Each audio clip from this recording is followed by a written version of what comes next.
kanluran at silangan, umaabot sa bawat tahanan. GRPS Radio, inyong maaasahan, naglalaman ng katotohanan.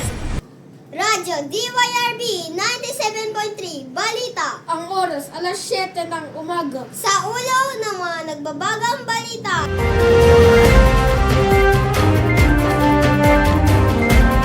Ekonomiya ng Pinas, lugmok sa ibang parte, angat sa iba. Pinay naging bayani sa malawakang sunog sa Hong Kong. Los Angeles Lakers nagwagi kontra Dallas Mavericks. Emma Pacquiao panibagong bituin na aabangan. Magandang araw, Luzon, Visayas at Mindanao. Ngayon ay unang Disyembre 2025. Ako si Princess de la Cruz, kasangga nyo sa umagang ito. At ako naman si Jael Villarin, inyong maasahan sa balitaan. Walang kinakampihan, Tinig ng katotohanan, pinabilis, aktibo, serbisyong totoo at ito ang GRPS Radio, DYRB 97.3. Para sa Balitang Nasyonal, bagong datos na PSA nagpapakita ng ekonomiyang lugmok sa ibang parte ng Pilipinas, ngunit angat sa iba. Para sa iba pang detalye, Bea Angeles, ibalita mo!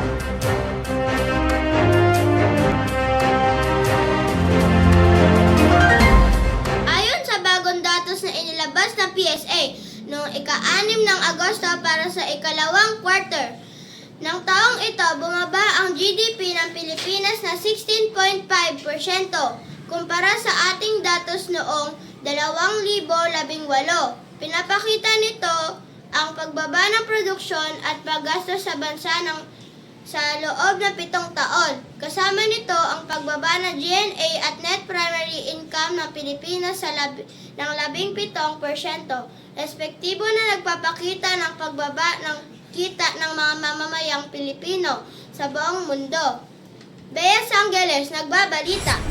Para sa Balitang Internasyonal, isang Pinay ang naging bayani matapos niyang iligtas ang 3 buwang sanggol sa nangyaring malawakang sunog sa Taipo District, Hong Kong nitong ika-26 ng Disyembre. Para sa iba pang detalye, ayaw ito, ibalita mo na.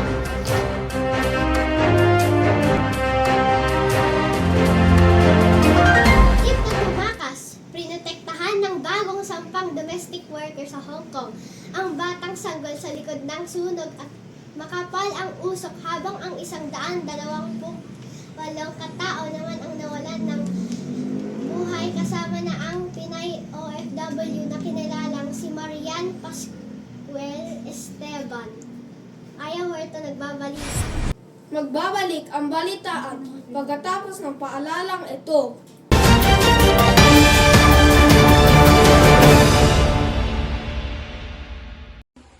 Hi, Mare! Uy, Mare, nabalita mo na ba? Sakto na daw ang 500 piso para sa Noche Buena ngayong paparating na Pasko? Ha? Saan mo naman nakuha yan? 500 pang Noche Buena? Ganito kasi yan. Sa halagang 500 piso, makakabili ka na ng spaghetti noodles na tig 30 pesos, habang ang presyo ng sauce ay 48.50 pesos. Habang ang ham na 500 grams ay 170 na lang. Eh, ang tanong, kakasyabahan sa buong pamilya? Alam mo, ang 500 pisong budget na inimungkahin ng DTI ay para lamang sa 4 na miyembro ng pamilya. At nakadepende pa rin sa dami ng magagastos nyo.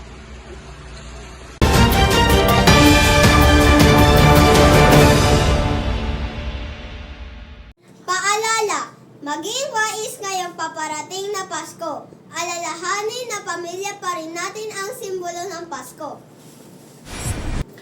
Balik sa balitaan. Para sa balitang pampalakasan, Los Angeles Lakers panalo sa kanilang laban kontra Dallas Mavericks. Para sa iba pang detalye, Carlin Romero, Roronda.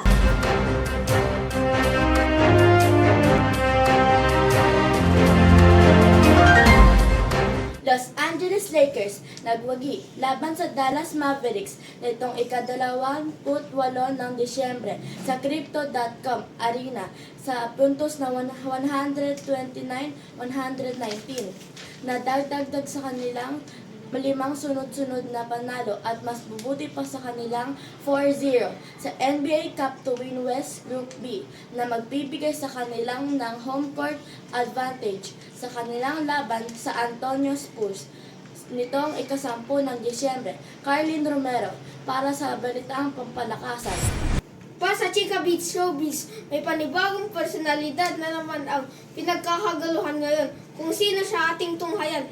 Bea Sangelis, ichika mo sa pagbabalik pagkatapos ng patalastas na ito.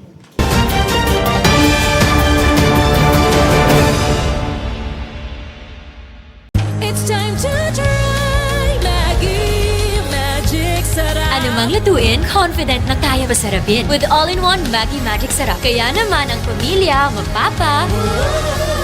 It's magic!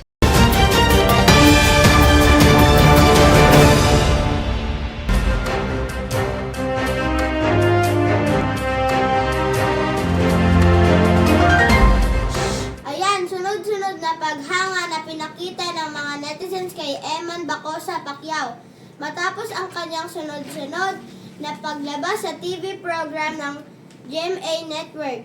At ngayon, naghahanda naman siya sa kanyang papalapit na guesting sa Family Feud. Patuloy naman ang malaking plano ng GMA Sparkle para kay Eman at iyan ang chika na aking binantayan. Ako si Bea, hindi Alonzo, kundi Sangeles. Mula sa buong pwersa ng aming estasyon na naghatid ng balita ngayong umaga, muli ako si Princess de la Cruz. At ako naman si Jai Villarin, kasama sina Aya Huerto, Carlin Romero at Bea Sangeles. Pinabilis, Pinaaktibo, tinig ng sambayanang Pilipino, walang kinakampihan. walang pinoproteksyonan, at ito ang GRPS Radio. Radio DYRD 97.3